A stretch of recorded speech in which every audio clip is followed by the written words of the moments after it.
passion so bright. Get a taste of life with each bite tonight.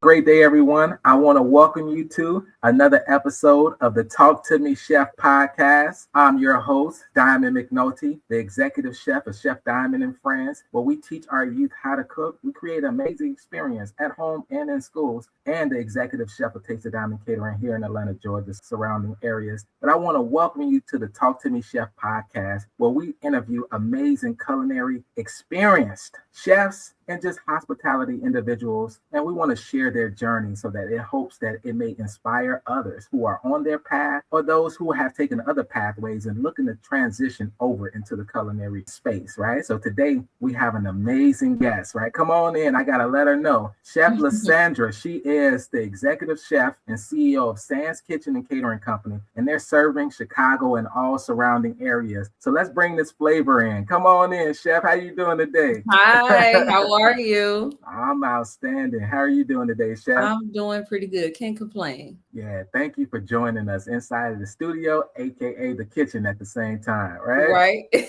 Right. So it's always exciting to have chefs and just having conversations with chefs, because chefs are mostly in the background, right? And we want to make sure that we change that narrative and the voice matters. So is there anything you want to start off with and share with our audience ahead of time? I am excited to be on Talk to Me Chef podcast. And I just want to say thank you, Chef Diamond, for the opportunity to even take the time out to do this with me. Because, sometimes your journey will make you feel like you're doing a lot. Sometimes you may not be doing enough. And then sometimes it's just like that one person that be like, I want to do this with you, or do an interview with you, or do a collaboration with you. And then it's just like, kind of like, it reminds you like you're on the right course. So I just want to say thank you for that.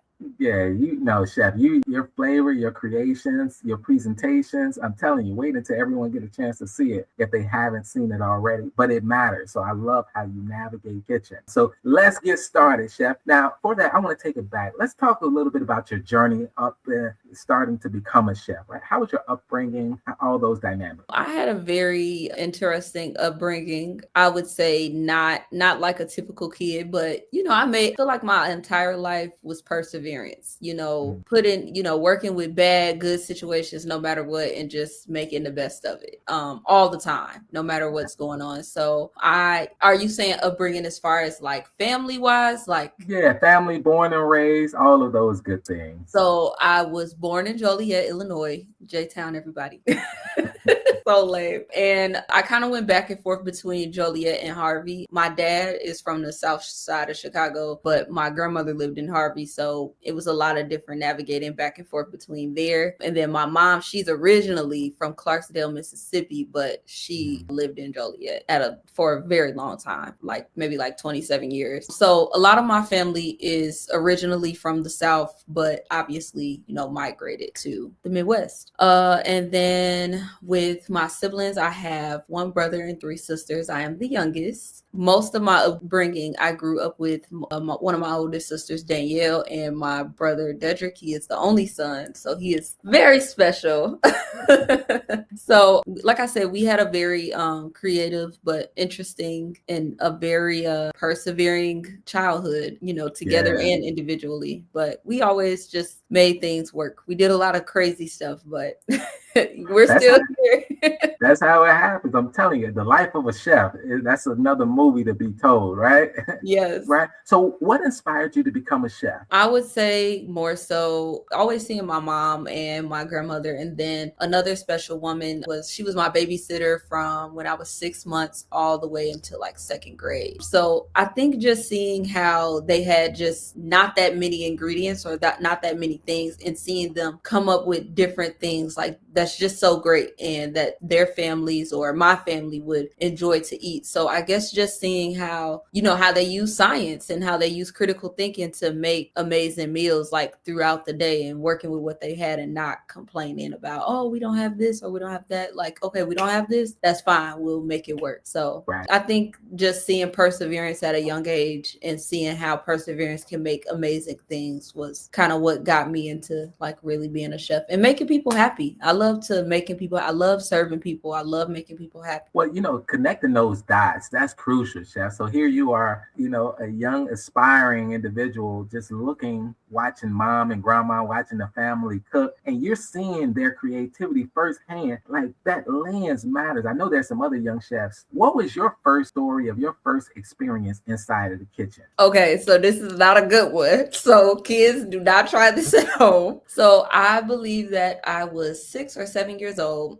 I think my mom was busy doing something. Everybody in the house was busy, but I was hungry. So I decided upon myself, and even I think younger kids still eat them, but I liked noodles, like the packed noodles, like not the cup, but the packed noodles you put in a bowl. So I was doing really good until I forgot to put the water in. So I decided to take the noodles, put them in a bowl, put them in the microwave, turn it on.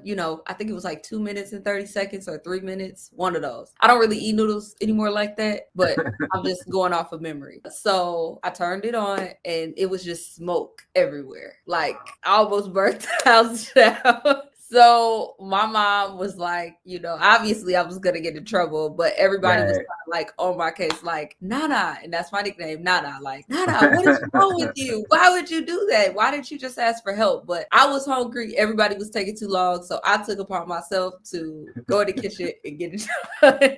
And I still had to end up waiting. So yeah, lesson learned. But that's a lesson learned that all of our other young chefs right now, ask for help, right? And be patient. Be patient. So all of that matters too, because some young chefs, they haven't really had the formal training, right? So they just only know bits and pieces. So it's great that you can share your experience with. So here you are going along your journey, right? You're learning, you're trying to figure out kitchen as well. You're going through your career. And then you ended up in school. So talk about your educational journey up into culinary school. How was that? It was pretty fun. So before I started taking culinary classes in high school, because that's where generally really started to get intense. But I always loved to help my mom or, just help people in the kitchen in general. But, sometimes when you're young, they feel like, oh, you don't know what you're doing. You don't know what you're talking about. So some people aren't quite confident that, you can withstand being in the kitchen until now. Now, every time I go to somebody's house, everybody wants to be in the kitchen helping. So it's interesting how that experience now. So yeah, I think mainly me going into culinary solely was me just practicing. It was a lot of times where I was very open with my parents that I love to cook, and they were very supportive. Despite outside people chefs don't make any money, or you should be a nurse, or things people just kind of trying to decipher my destiny. But I've been sticking to it. And that's one thing I appreciate about myself, that I've stuck to it. Like, everybody knows me as, the girl that cooks. So I appreciate that. But back to that, so when I started in high school, I took, all the cooking classes. I could go to my high school now and they remember me like, this is the girl that took all the cooking classes, passed them all, and wanted to take more. And we didn't have any more classes. And now going back to my high school, they actually are creating a demo kitchen. Like, they're creating a separate culinary kitchen. So I'm just happy to even see that they even have the opportunity to do that, for sure. So yeah, so I took all the cooking classes, excelled in all of them until it was exhausted. And then I just went back to what I was doing before, just practicing in the kitchen, teaching myself, just how to be creative. And I still catch myself doing it all the time. A lot of people are, let's stick to the recipe. I'm not that type of girl all the time. I like to, make things a little bit different, maybe use a different garnish, maybe use a different color, maybe use just a different, herb, spice, or seasoning, just to bring some flair to the dish, bring my own, personality to it. Right. So that's what it starts too. And we learned that in culinary school, right? So after you get the fundamentals down packed, then you can begin to really experiment with other flavors and other ways to create. Who has been your greatest mentor in your culinary journey? Have you had any? I wouldn't say necessarily I've had many early on. I would say more so early on, I would say maybe my culinary teachers would have been my biggest influence in the beginning. But now, just in the beginning, I guess prime of my career now, I would say Chef Steph. She actually has experience like working with Food Network and being on the shows and everything. And we connected through Facebook. And she actually gave me an opportunity to work with her in Wisconsin, Milwaukee, Wisconsin. So, and this was maybe 2022. And we've stayed connected since. I'm kind of busy, so is she. So, but I would say she is like I could call her and talk to her about almost anything in this world, personally or just business wise, dealing with, things in the culinary industry. And, she has really done her due diligence by, helping me along the way for sure. Yeah, those relationships matter too. And as a chef coming in the industry too, you want to try to curve some of those learning curves because it's a lot to learn. And if you try to navigate it by yourself, it's possible. I don't want to say it's not possible, but it's better to build relationships. Hello, my name is Diamond McNulty. I'm the executive chef here at Chef Diamond and Friends, and I want to welcome you to our amazing programming. We have at-school programming where we have weekly or monthly programming, and we also have our Meet the Chef experience where our chef come out and meet with the students and have book signings as well. At home, we have homeschool throughout the day, we have after school, and we also have family engagements on Friday. So no matter if you're a young chef, mighty chef, or if you're a diamond chef, we want to see you inside of the kitchen. We want you to compete in our champion chef competitions, and we want to have you be featured in our Young Chef magazine. So I look forward to meeting with you, chefs. Visit www.chefdiamondandfriends.com. Can't wait to see you inside of the kitchen. Take care. Have a wonderful day. Right throughout that. What was a turning point in your career, right? Because here you are coming up and now Sam's Kitchen. What was one of the turning points in your career? I feel like I have the answer to this. Turning point. Can you elaborate just a little bit? Yeah, so where you had to go from one lane to another, or something that propelled you from being this to that. What was one of the turning points that allowed you to pivot or shift? It could have been from high school to college. It could have been from college into the industry, culinary, all of that. I'll say like, because I've had a lot of turning points. I'll say that because there's been a lot of situations where I've had to kind of put my chef knife and my chef coat down to do other things, which I shouldn't have done. But it's all really a learning lesson to just, my biggest advice to anybody, and this is just a side note, stick to what you love. It might be hard, physically, financially, spiritually, but just continue to have faith and have hope and generate a plan the best way you can so that you can stick to it. But my biggest turning point definitely would be navigating out of the corporate world and deciding to like fully take on the responsibility running my catering company. And formerly, before it was Sam's Kitchen and Catering, it was Nana's Jerk Paradise. So once some other personal things in my life kind of transpired, I decided to change the name to honor my mom. So that was pretty cool. And honestly, I would say with me changing this name has brought a lot of enlightenment to me and to the business. So I would say that biggest turning point would be like,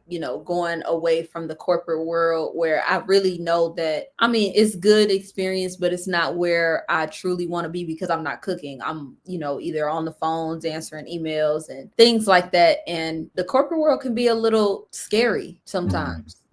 For people in our community. So that's a big one. Well, as you mentioned too, just being able to persevere through, right? And being aware. I think, on your journey, not only are you persevering, you're pushing through, but you got to pay attention in the process too, because you have a discernment inside of you that says, I'm doing something that's now making me money, but I'm not doing what I love. I'm not doing what I'm supposed to do. And just figuring out how to navigate your way through it and pathway, because you're going to jump out and jump in some of those, and some of them stay on that straight path, but you got to figure it out. And that's why I'm excited about you sharing your story, Chef, because sometimes not everyone has a journey of overcoming, right? So for you to be able to pour into our youth and say, you're going to have some challenges.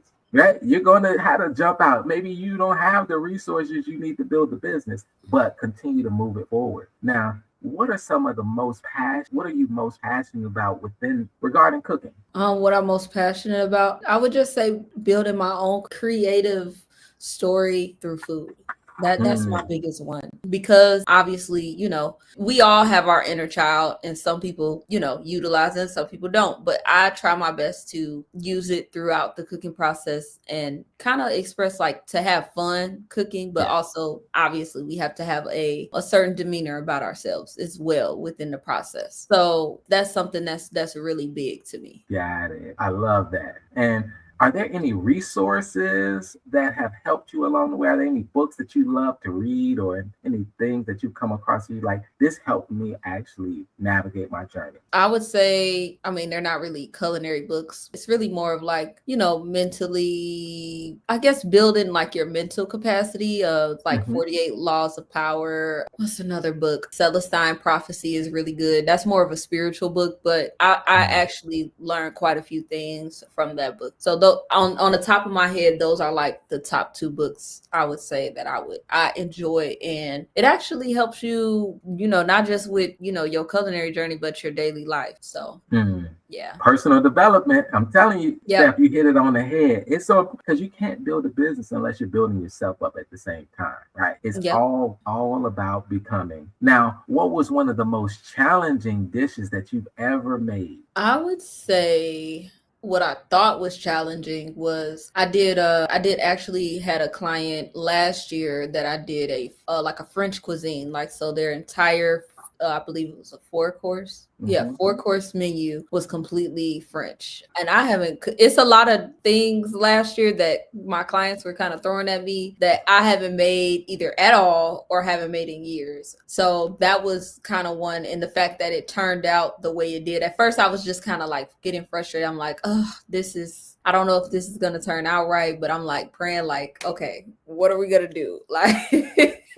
so I think just, but also I made sure that I had like my notes of my recipes and things that I, kind of found and things like that, and kind of just how to pivot. And like I said, persevering is so important, because you can't be the executive chef in the kitchen stressed out and showing your clients or showing your team that you're stressed. You have to stay calm and just, okay, this is how we're going to do this. This is how we're going to navigate this. So that's really big. You, tell me about it. Tell me about it. You got to be able to navigate it, right? Yes. Emotional intelligence, emotional fortitude, all of those things matter. Now, how do you stay updated on culinary trends, or are you the trendsetter? I wouldn't say I'm the trendsetter just yet, but I'm working on this year staying consistent with posting, because some chefs will give us advice of post every day, and then you post every day and it's really like not super effective. A lot of people kind of like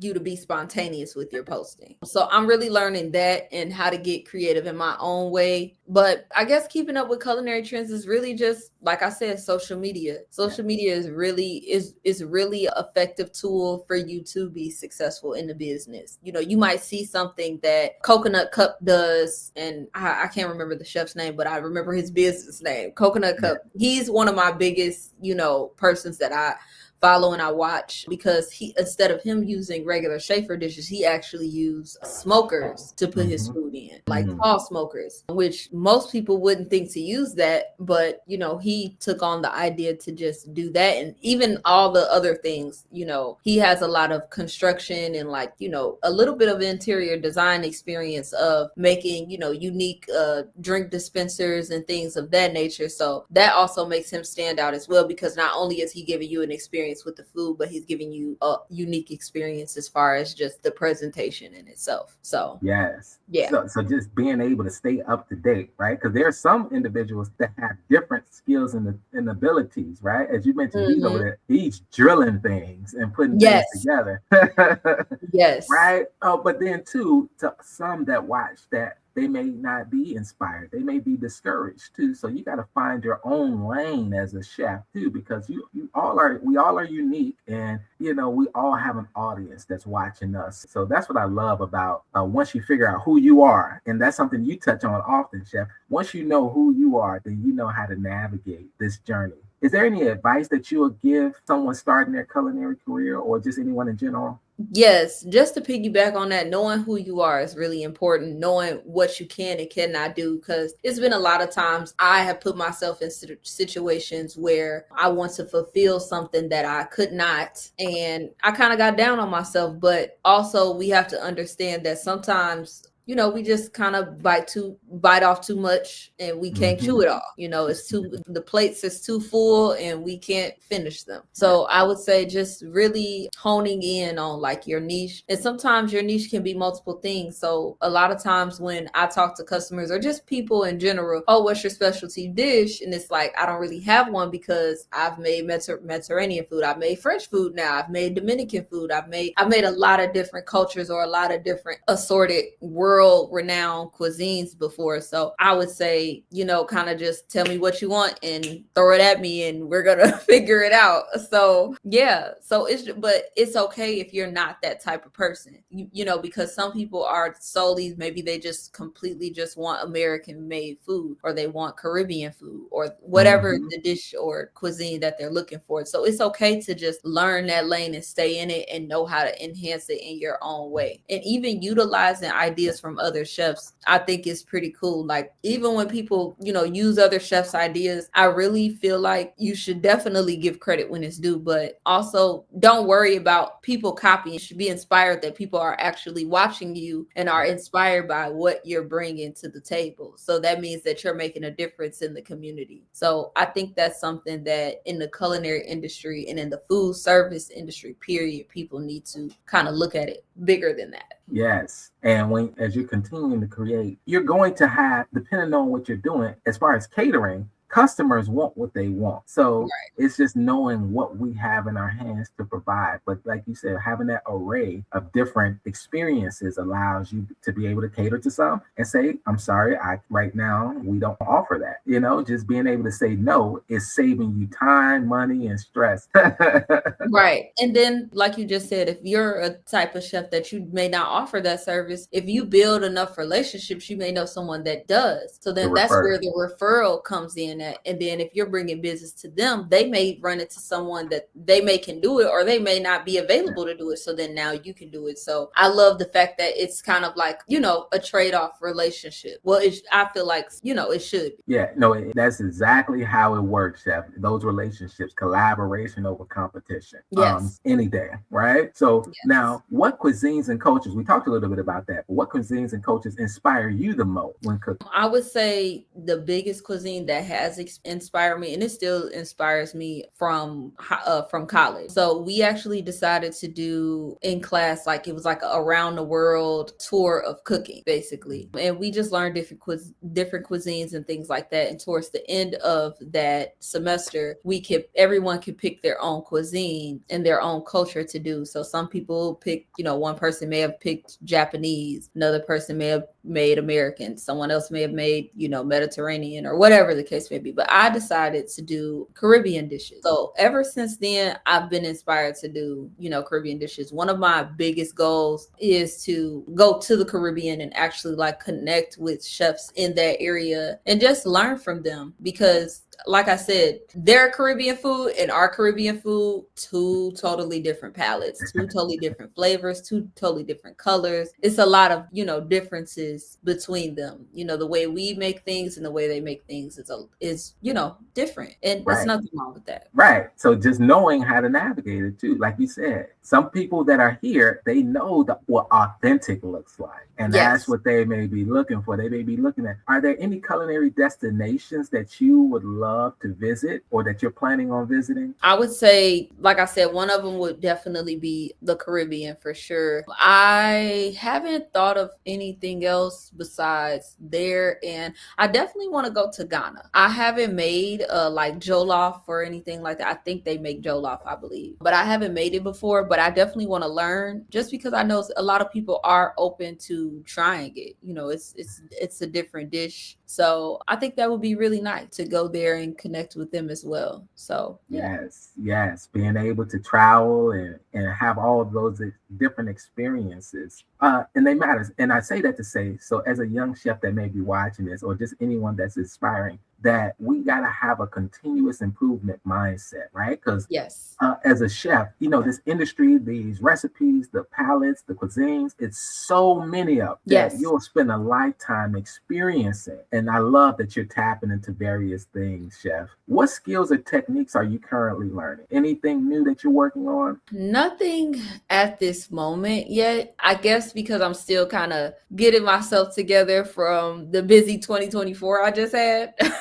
So I'm just kind of like not playing catch up, but just resetting right now. But I'm sure I know actually it's not really a technique, but it's something that me and my co-partner want to add into the business, which is dry ice. And the reason why I'm not against it, but I'm concerned because you have to know the safety precautions of dry ice and utilizing dry ice, as far as just, what type of gloves you need to use when you're putting it inside a glass. How long do you have to wait until after the customer, is able to consume the drink, and things like that. That's very important because if they swallow the dry ice when it's just 30 seconds in the cup, they can swallow that dry ice and they could die. They could lose their life. So learning the safety precautions for me, that's what's important to me before I implement that. And I know a lot of chefs use dry ice and it's nothing wrong with it, but I still want to bring some uniqueness to myself outside of just adding dry ice. Like what else could I add outside of that? So I think just being a little bit more creative with my setup is maybe something that I'm definitely in progress of working on, but dry ice has been the topic of conversation right now.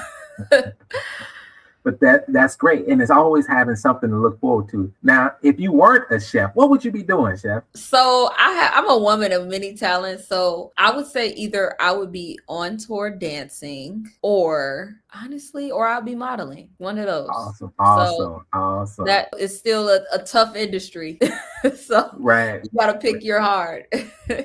Now, what is the funniest or strangest request that you've received to create? Not yet. I haven't had one yet. So Got it. we're gonna see what this year brings. I haven't had any odd requests just yet. Most of them are pretty what I'm used to. I'll say the most unique, I've had like a medieval wedding where, we did a catering client for her wedding and she had it in a castle. So she wanted like a lot of like medieval style food and carving station and things like that. But it wasn't really like odd or strange, but it was very unique just because I haven't seen anyone have like a medieval themed event or wedding. That is unique, as you mentioned it. And it's always great because that gives you a chance as a chef to do something new, to be creative and use your passions and gifts. As you mentioned, you started off chef all the way at the beginning, right? Being inspired, seeing everyone cooking, identifying your own gifts and passions in it, and then getting into the industry. Now, as you continue to grow, but what legacy do you hope to leave in the culinary world? I guess I hope to leave in the culinary world to be fearless in this industry. No matter what you're faced with, learning to be completely fearless. Long as God got you or whoever you may follow, you're going to be all right. You're going to have good days. You're going to have bad days. You're going to have, I don't know, days, but you're going to be all right. You just have to know that. And having strong faith, like really, that's really important. People talk about it, but I don't think a lot of chefs talk about the hard part or the unsuccessful part of your journey, because with success, you're going to be unsuccessful. That's just how it goes with no matter what you do, whether it's you're playing basketball or you're doing any other sport or any other career, you're going to have moments where your first video or your first, appearance may not be the best, but hey, you did it. That's it. You showed up. Yep. Showing up for yourself. You showed up and you took that action. And then it's a big difference too, chef, right? It's a difference between actually working, as you mentioned, within a structure that's already created, corporate or another kitchen environment, or building a business. Let's touch on that as the last question. What are your thoughts on the differences between actually building your own versus working within? I would say, because I've had various backgrounds with either I've worked in like public golf clubs or private golf clubs and restaurants and things, you have to kind of follow their rules. You're in their domain. It's almost like you're in this little city and it's these little rules that you have to follow. And if you don't follow them, it's like, hey, you're going to get kicked out the city if you don't follow them. So I see creating your business is like, the world is your oyster. Obviously, as long as you're, have the right rules in place and following certain things, you can kind of get creative is how you want the dynamic of your business to be. And however that may look like, I believe in definitely, writing your vision out and making it plain. That's very important. And even if you have struggles with it, it's okay. Kind of give yourself time and kind of having that time to reset. Yes. Sometimes us as chefs, we need a reset because the job that we have is physically, mentally, and spiritually demanding, because sometimes we can, go into a situation feeling like we were completely prepared. We were on time. We were doing this. We were doing that. We were checking on the guests, checking on the client that booked us, and they say that they were satisfied. And then we walk away. It's a completely different, result. And you have to just still kind of stand on business, knowing that, hey, I checked all the boxes that I needed to check. If you weren't satisfied, I apologize, and, take notes on what to do better. And it might have not been what you can do better. It's just some people just have their, I guess, preferences. That's the best way I can put it. Yes. They have their own preferences on the type of person that they want or the type of way they want you to move. So you have to understand, when you run your business, it's your show. You are the main character. Outside of, obviously, if you have, partners and investors and things like that, obviously you have to, coexist with them and kind of, make sure that you following whatever rules and regulations you guys have came up with together, or whatever the case may be. But, you have a lot more flexibility having a catering business versus, running in a corporate kitchen. Definitely like a lot more creativity, playing field, and just how you want things to be set up. That is the biggest thing that you can touch on, chef, too, because when I was in the hotel industry, the executive chef is creating those recipes, right? And it's you as the cook. You have to follow the recipe. These are the recipes and these are the things. So if you want to be a little bit more creative, then you learn the system and then you begin to build your own, because it's an opportunity out there for you to be your own boss, but that comes with its own challenges too. One from you actually using your gifts and actually operating as that, or actually learning new skills. If you have that continuous improvement mindset, if you have the drive, the energy, the habit, the desire, and you want to become more, it's possible for you too. But I want to thank you, Chef, for just sharing your journey, because I know when we share it with our young chefs or those that are aspiring, it's going to touch them, right? It's going to let them know who you are and also how they can become one as well. So is there anything you want to leave with our audience today? I'm not going to say the cliche of following your dreams, but following the vision that God gave you. If you know God told you that you're supposed to be doing this, this is what you love, this is what you're truly passionate about, and you're not just doing it for the money, because obviously we all need money and income to live in this world at some capacity. But long as you know that this is where you're supposed to be, this is what you're supposed to do, stand on that and don't let anyone or anything stop you from that. Yes. Hold on to it. Yep. Don't let it go. Follow the vision. Yes. Yes. Yes. And sometimes you're going to have moments where you may have to pivot. And sometimes as chefs, we don't know how to pivot. So like I said, that comes along with, just kind of sitting down with yourself and, figuring it out is very important, because it's going to be some things that we may not have the answers to right on the spot. And it's okay. When you first become a chef, it's not going to be like Food Network and you're just going to have like this amazing kitchen and all these clients lined up out the door and, and things like that. And you have to be prepared and be ready for when you have slow months too, and just how to stay productive in that and how to pivot from that, how to just, stay busy. Yes. So all of those different things matter. Saving, right? Yeah. Yes. Right? Especially if you building your own business, you have team and you have payroll. But chef, what your journey is so inspiring. So thank you again for joining us. And I gotta share with our audience, and even at Chef Diamond and Friends, we empower our youth and we teach them how to cook. So if you have any youth or you have any experiences, we also bring the family together inside the kitchen. So go to chefdiamondandfriends.com and check out everything. If you're in Chicago and surrounding areas and you're looking for an amazing caterer, definitely check out Sam's Kitchen. We want to make sure that we support our chefs and that we continue to spread the word. So thank you again, Chef, for joining us. And I will see y'all next time, not only inside the boardroom, but inside of the kitchen. Y'all take care. Thank you. Have a wonderful day. You too.